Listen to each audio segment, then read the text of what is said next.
ഒന്നാം പിണറായി സർക്കാരിൽ താങ്കൾ ഭാഗമായിരുന്നു. രണ്ടാം പിണറായി സർക്കാരിൽ ഡോക്ടർ ടി എം തോമസ് ഐസക്കില്ല. കാരണങ്ങളുണ്ട്.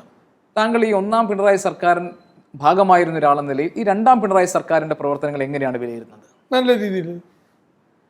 അങ്ങനെ ഒരു ഒറ്റ വാക്കിലാണോ? ഇത് എല്ലാ കാര്യങ്ങളും വ്യത്യാസം എന്നറിയാം. അന്ന് കേന്ദ്രം ഇത്തരത്തിലുള്ള കുത്സിത നടപടികളിലേക്ക് പോയിട്ടില്ല. അതുകൊണ്ട് കേന്ദ്രം സൃഷ്ടിച്ചിട്ടുള്ള സാമ്പത്തിക പ്രതിസന്ധി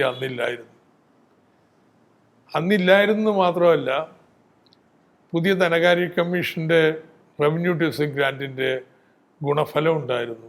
2, ഈ കോവിഡിൻ്റെ കാലത്ത് 5% വായ്പ എടുക്കാൻ അനുവദിച്ചു. ആ വായ്പ പൂർണ്ണമായിട്ടെടുത്ത സംസ്ഥാനമാണ് ഇത്. ഇതെല്ലാം മൂലം ഒരു തരം പ്രതിസന്ധി ഉണ്ടായിരുന്നില്ല. അതുകൊണ്ട് ഏത് ഡിപ്പാർട്ട്മെൻറ്റായാലും കാര്യങ്ങൾ നടത്താൻ പറ്റുമായിരുന്നു. ഇന്നതല്ല. ഗൗരവമായ ധനപ്രതിസന്ധിയാണ് ഈ കേന്ദ്രം സൃഷ്ടിച്ചിട്ടുള്ളത്. അതുമൂലം പലതും നമുക്ക് വേണ്ട രീതിയിൽ കൊടുക്കാൻ പറ്റുന്നില്ല.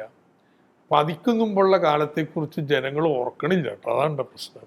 ഉദാഹരണത്തിന് പറയാം, പെൻഷൻ കുടിശ്ശിക എന്ന് എല്ലാവരും പറയണേ. 18 മാസം കുടിശ്ശിയാക്കിക്കൊണ്ട് ഉമ്മൻചാണ്ടി ഇറങ്ങിപ്പോയ ഇപ്പൊ 5 മാസമായി. 5 മാസമല്ല, കേരളത്തിൽ കഴിഞ്ഞ സർക്കാർ വരുന്നവരെ, കഴിഞ്ഞ സർക്കാരിൻ്റെ അവസാനത്തെ 2 വർഷം വരെ 3 മാസം 4 മാസം കൂടുമ്പോഴാണ് പെൻഷൻ കൊടുക്കുന്നത്.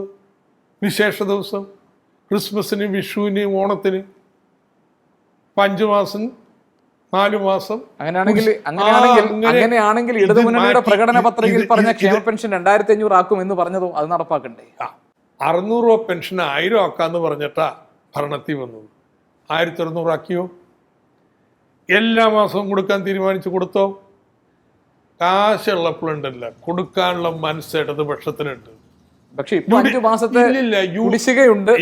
കേരളത്തിൽ ഒരു ആത്മഹത്യ നടന്നു, താങ്കൾ അറിഞ്ഞു കാണും. UDFിനില്ല. ഈ 1600 പെൻഷനില് ഉമ്മൻചാണ്ടിയുടെ സംഭാവന വെറും 100 രൂപയാ. ബാക്കി മുഴുവനും LDF കൊടുത്തിട്ടുള്ള പാവങ്ങൾക്ക്.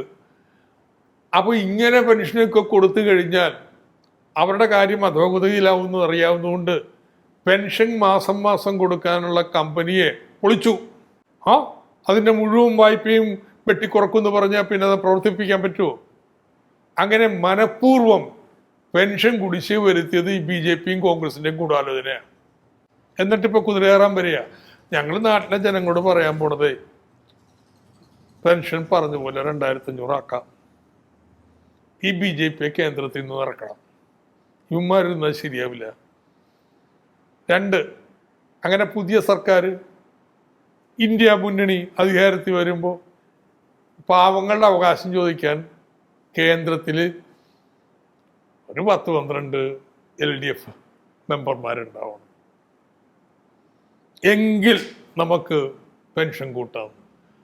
ആ രാഷ്ട്രീയം മാത്രമേ പാവങ്ങളുടെ പെൻഷനെയും ക്ഷേമാനുകൂല്യങ്ങളെയൊക്കെ സംരക്ഷിക്കാൻ പറ്റൂ. അതാണ് ഞങ്ങൾ ഇലക്ഷൻ പറയാൻ പോണ.